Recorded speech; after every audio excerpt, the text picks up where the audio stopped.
What's going on, everybody? Alex back with another video, and it is hot out here, but at least I'm getting some sun. At least I'm getting involved in nature. As you can see the background, I'm in the Everglades, sunny South Florida. It's beautiful out here, and my office is everywhere. That's the benefits of owning your own business and being involved with cryptocurrency, working remote, living on your own terms. That is the benefits you get. So I decided to have my office out here today like I usually do.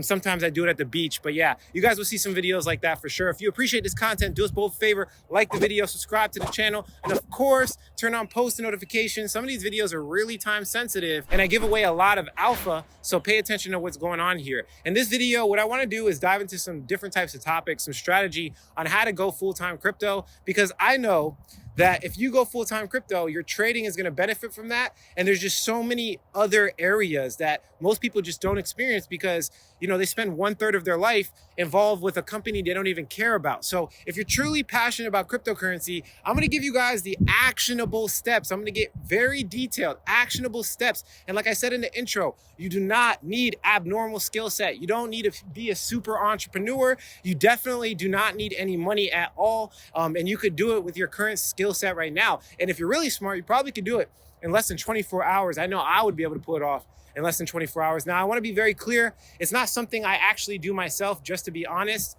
I watch people do it for me, actually, being the fact that I own a cryptocurrency organization. I hire these people all the time. So, I have a unique insight that I believe if you execute it the right way, it will give you the end result way quicker.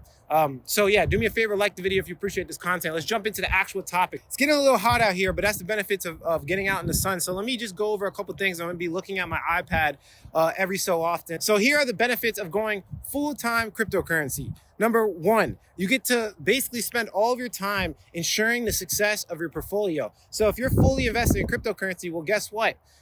The job that you're doing or the task that you're gonna handle is probably gonna be, involved with crypto and ensuring the success of your portfolio. Like, for example, if you're a writer in cryptocurrency, you're gonna be researching topics, which you would already do if you were investing in cryptocurrency.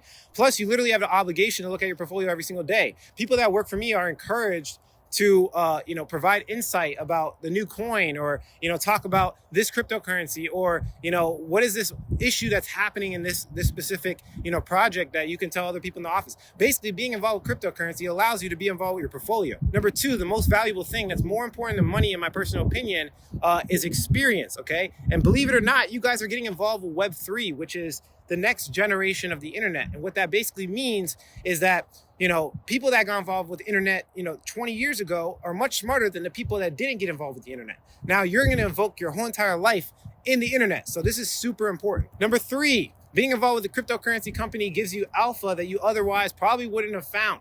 So a lot of times people work for like a decentralized autonomous organization that is literally involved with a cryptocurrency. So you'll know exactly the inside scoop, what's happening with the project, if there's any new developments, if they were importing this burning mechanism, if they just got this new media team that's really good. Whatever the case is, you'll be tapped in and plugged into the alpha, I would say the best alpha, because nobody knows about it. So this is a really good benefit of being involved with a cryptocurrency company. Number four, remote work. Now, obviously, it's not always the best, right? I'm super hot right now. It's like getting really hot. We might have to move this to the office, but remote work is obviously freedom, right? You get to do whatever you want. If you have issues with your dog, or if you have issues with your family, you don't have to be tied down to an actual location. So our business is kind of hybrid. We do remote / in person as well. So you get the benefits of both. This is a benefit of working with a crypto company, is that a lot of these cryptocurrencies are in other parts of the world. So some of them are just purely remote, and you can take advantage of that. And then number five, the best benefit, in my personal opinion, with working with a cryptocurrency company is the fact that you are working with an industry of straight innovation.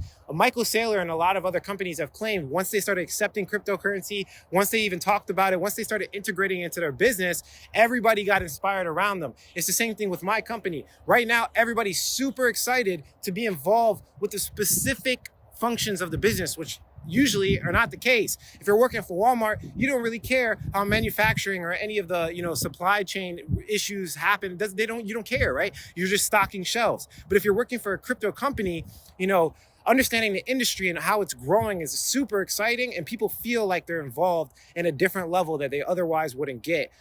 working with a non-innovative company, if that makes sense. So this is a huge opportunity. I just want to be very clear with you guys. There's a lot of jobs. There's a lot of decentralized autonomous work. There's a lot of freelance work in the cryptocurrency industry. I hire a lot of these people, and there's huge demand. So as you can see here, according to the unemployment website Indeed, they basically said that in 2021, the overall share of crypto and blockchain postings on the jobs on the platform has grown 118% compared to early September 2020. So people are hiring in the blockchain industry. And I know this firsthand because I have a lot of issues trying to get talent for my company. So this is a booming industry and they're still hiring today's date. But to be honest with you guys, getting kind of hot out here. So I'm going to finish up the 3 days. So I'm going to literally go into exactly timing, like how long it should take and how much time you should spend on it. Now, I'm assuming that you guys spend at least, 10 hours a day working. So this will be a 30-hour,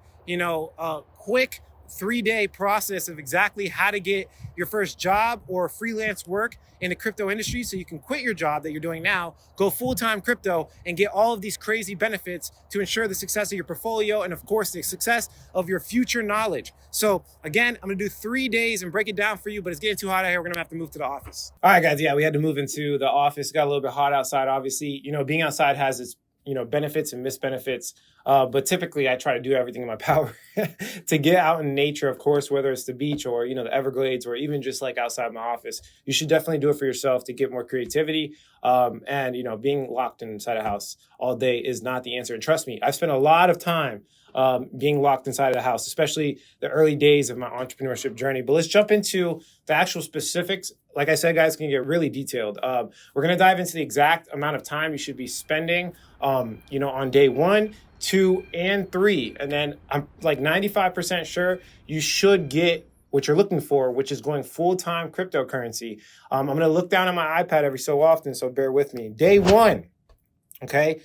The first thing is, if you're trying to go full-time crypto, you got to figure out what you're good at. You got to figure out, what your unique skill set is so that you can build upon that, right? Because think about like a foundation of a house. If you build on a very, rocky foundation and you build this whole career, eventually it's going to come toppling down. So if you're trying to build a career in crypto, make sure you're doing something that is unique to you and aligns your really good skill set, your strengths and puts away your weaknesses. So for example, I'm obviously a good communicator. This is why I have the YouTube channel. I'm probably not a developer. Okay, I'm probably not a developer, and vice versa. There's a lot of people who are not good communicators, but maybe they can run some type of Discord group or be a moderator, or be a developer itself, or communicate, whatever it is. Like you got to figure out how you live. Now I'm gonna go over a couple of notes, and I want to be very clear. This is probably the hardest part by far. People typically overthink this. They overthink it way too much. They think that it needs to be super perfect and you need to figure out exactly what you need to do. No, you need to head in a general direction. You need to figure out your strengths and don't let perfectionism ever hold you back. Go into general direction. What's going to happen is you're going to probably not be right about the general direction. And then you're eventually going to get, more details and more insight, right? People don't know how to scale. It's the same thing with businesses. You'll get more insight and you'll get more data. And then from there, you go closer to what your passion is or your unique skill set. And then from there, you go closer. And then eventually at the end, you're going to end up as something that you didn't even think was a reality with your, unique passion or your skill set or whatever you're good at or whatever you want to call it. So definitely do not overthink it. And then also the majority of people underthink it. They underthink it. They don't even try to figure out who they are as a person. So definitely do some introspection into who you are and figure out who you are before you jump into this journey, because it could be a complete waste of time. So don't overthink it. Don't underthink it. Find a sweet spot. And that's typically how it works with all decisions if you really think about it. Also, this is not a self-help video. So I need you guys to move and take action quick. You could do this in less than 3 hours. So I'm literally planning out, like I said, 3 days, 10 hours a day. You're going to be working. The first 3 hours, you're going to figure out what your unique skill set is. And then you're going to buy 1 to 2 books. And for the rest of the day, you're going to educate yourself on exactly how to be the best at that. Now, don't get me wrong. You're not going to be the best. Off of the next 7 hours, you're not going to be the best in any way, shape, or form. But I will say it will give you a couple of benefits. It'll give you more confidence. Okay, it'll allow you to figure out if the skill set is, something that you're really interested in, and it will just put you in the right direction. It'll get you in the right frame of mind. So when you go into talking with people, which is going to be the next 2 days, and you'll get what I'm saying, you're not coming from a place of ignorance. You're coming from an actual educated place. So I think it's really important that people do this and read the book. Just read the books. So literally the first day, all you're doing is figuring out your skill set and you're educating yourself. It doesn't have to be a book, but it could be articles, anything with high level education. Okay, you have to indoctrinate yourself a little bit, and you can stretch this out, and you could take a week of doing it if you want. But typically, if people take too long to do something, it never happens. So you could do it in the first day for sure. All right. Also, a big question to figure out for yourself is what do you do for free on a Saturday without any help? What do you do naturally, organically for free? You don't even think about it. That's valuable to the world. This will get you closer to your answer on what you should be doing in the cryptocurrency industry to go full time, right? So sometimes people play video games for free. Well, there's a lot of video games in the metaverse that you could get paid to play, right? Some people like talking about developing things like one of my developers, Josh, that's all he talks about, right? So this is something he'll naturally do for free. So he probably should be in that industry. Some people like to communicate crypto for free. I did it for free for years. I made 365 videos my first year on YouTube, and they all had less than 50 views. And I made no money for a whole year. And this is the only reason I'm at where I'm at today. So this is really important that you align your life with, exactly what you should be doing. Now, don't get me wrong. I'm not stupid. As I'm looking at here, it takes 8 to 11 hours to complete a book on average for 300 and 400 pages. So you don't need to complete the book. You just need to get your head wrapped around it. But seriously, spend the next 7 hours of the first day doing as much research and education into exactly what you should be doing, which brings me to day 2. Okay, day 2, the first hour of your day, you're going to find an opportunity. Okay, research what cryptocurrency companies you want to be a part of. Do you want to be a part of a decentralized autonomous organization? Do you want to be a part of a research group? Do you want to be a part of a hedge fund? Whatever it is, you got to start researching and figuring out where do you want to put your time. Now that you understand your skill set, you got to see, what job you're going to apply for. Okay, what you want to do also, and spend the next 4 hours of your time, so this would be 5 hours total of the second day, you want to find a community or a business weakness, okay? So once you figure out generally where you want to work, look into exactly how they run their business and see if you can find some type of weakness, what are they lacking on? Some projects have a great product, but their marketing sucks. Some are vice versa. They have too much marketing, but their products suck. So you want to find a big weakness that you can solve. And you can come up with a solution or have a proposal to solve that. Now, that doesn't come, you're not gonna be able to do this like right away. It comes from you actually being involved with the community itself. So the best platforms for sure, as I wrote down here, are the Discord, Twitter, Telegram, and their community forums. You wanna go find a weakness, go talk to people. If it's a DAO, there's something that needs to be solved. There's always something in a business that needs to be solved or could be done better. Spend as much time as possible the next 4 or 5 hours looking into as much details into community as possible to find your answers.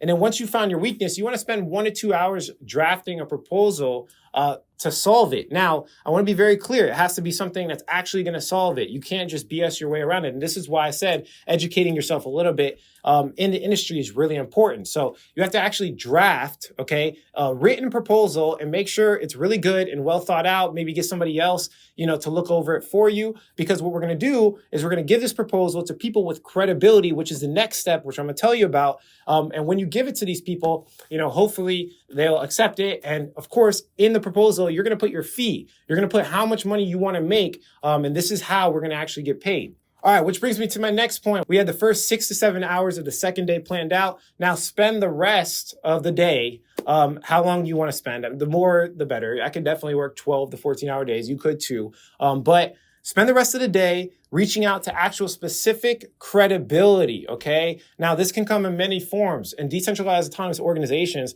you kind of need to get everybody to agree, okay? Where sometimes in businesses, you have to get maybe just one person to agree. But the point is you want to find credibility, whether that's a developer, whether that's a community leader, whether that's a CEO or whatever the company has. You need to find somebody or the decision maker to give your proposal to. But you don't want to just spam your proposal, guys. You want to, relay it to him in a way that he likes, okay, or she likes, right? This is very important because a lot of times in crypto specifically, these guys are just spamming out all these they copy and paste these messages and they spam it out to everybody. It's annoying. It's spam. They're not going to take you serious if it's a copy and paste message. You want to do something that's a little bit more personal. So I'm going to break down exactly how you should communicate to an important person with credibility that doesn't have a lot of time. So just understand this. Number one, try to find them on a platform where they're using it a lot, but there's not a lot of followers. So sometimes, as people have way too many followers, there's too much noise. So if you try to find them on their Twitter, they're not going to answer you. Okay. You have to find them on a platform that they're using that they don't have a lot of people blowing them up in their DM. That's the most important thing. Number two, remember, they don't have time. So keep it as short as possible. Don't send your proposal to them. Make friendship first, okay? Talk to them and say, hey, your marketing's kind of lacking a little bit. There's probably some things that you could do, okay? But brings me to number three, don't insult their intelligence. Assume that they have already figured out the answer and they don't have anyone to do it, or, they just assume that they've already thought about it. So your proposal has to be very detailed in that way, right? You have to assume that they've thought about this situation, but it's not being executed, and then give them an actual solution. And that's really important when you're talking to these people. Just give them solutions, right? Even if you think they're going to take it and run with it and go do it themselves, it doesn't matter. If you give somebody something, it's called reciprocal altruism. They will give you something back for sure. So just give them the answer, give them a solution. Don't waste their time. Don't insult their intelligence, of course, because they will stop talking to you. Also, this is why the first day was important. Confidence is key. So you want to make sure that these people legitimately think that you are an expert or somebody that can actually solve their problem. Give them confidence, right? Tell them, this is exactly what needs to be happen. I have plan A to Z, exactly how to execute it. I can get it done by this date. All I need is this amount of money. Whatever it is, you have to move in with confidence. And this is why knowing what you're supposed to be doing and actually researching and reading a book is really important. Which brings me to my last point, okay? If it's a decentralized autonomous organization, well, get other people to agree with it. Share it in the communities. This is why we spent, the first half of the day researching the communities. You could talk to people. You can get them to agree with the proposal. If you're smart and you're talking to the CEO or something, or you're trying to get the CEO to listen, then you can get all of the people below him to agree to your proposal before you even talk to him. And then you can go to him and say, hey, this guy, and this guy that you respect agreed to my proposal. Hey, listen to me now, right? So getting the community to round up behind your proposal is probably the smartest way. And you'll actually know if what you're offering is truly beneficial if you can get multiple people to agree to it. So this is how you talk to people with a lot of credibility. Just make sure what you have to offer is something that they actually want. Okay. So just run through that, rewatch it if you have to. Make sure you don't mess that one up because you can burn some bridges. You want to just build as much of a network in crypto as you possibly can in multiple different options to increase your chances of survival and winning, which brings me to day 3. And this is an easy day. All you're going to be doing is following up with people, making sure that they get your message. And of course, just tweaking your proposal, making it the best thing ever. You can make an Excel spreadsheet to track communication. Just build more connections. Do the day 2, but to a more serious extent and following up with people. Because a lot of times they're in different time zones. They're not going to respond to you the first day. So you could technically just recreate the second day into the third day, and I guarantee you'll get your answer. And to be honest with you, like I said, if you do this right, you can do this in 24 hours. It's not that hard, okay? And then I would also say that there's a lot of businesses that have application forms that you could just apply, like a regular website, right? Like a regular job, you could just apply to their thing. But if you really think about what I'm saying here, okay, the first part is the most important. Solving a problem from them is most important. Then you apply. Most people, they just submit job applications. Most people are just submitting job applications. They don't even think about the business. That is not the way you want to go about it, okay? The person that you're talking to that's going to hire you, they want you fully invoked already, okay? They want you passionate already. They don't want to just get a job application from Indeed. 9 times out of 10, they want you to be already fully invested into the community before you even apply. So that is the most important way to get hired at one of these jobs or get remote work, right? This is a new age of the internet. A lot of people, believe it or not, that literally work for decentralized autonomous organizations. They're anonymous. So people don't even know who they are, okay? And they're providing value and getting paid by the coin itself. There's so many different people that are doing this. And the root of getting your answer is finding an issue and solving it better than anybody else that they have, not the job application themselves. So you can spend some time on day 3, of course, submitting job applications, but that is the easy part that everyone does. You want to separate yourself. You want to actually get a job. So this is the video, guys. How to go full-time in cryptocurrency. I showed you the benefits. If you go full-time, okay, it's going to change your life, especially for your portfolio. You're going to do better in your portfolio. You're going to get more excited because you're in an innovative industry. You're going to like your work, right? Things are going to change. And I highly recommend it for anyone that's actually passionate about crypto to either, number 1, make a business, or number 2, get involved with a business in crypto. That is how you truly change this industry. That's it for this video. If you like the quality of this content, hit like. If you don't, leave some constructive criticism, subscribe for more video updates. And like I always say, if you don't get with it, you will get left behind. Thanks for watching this, guys. Catch you in the next one.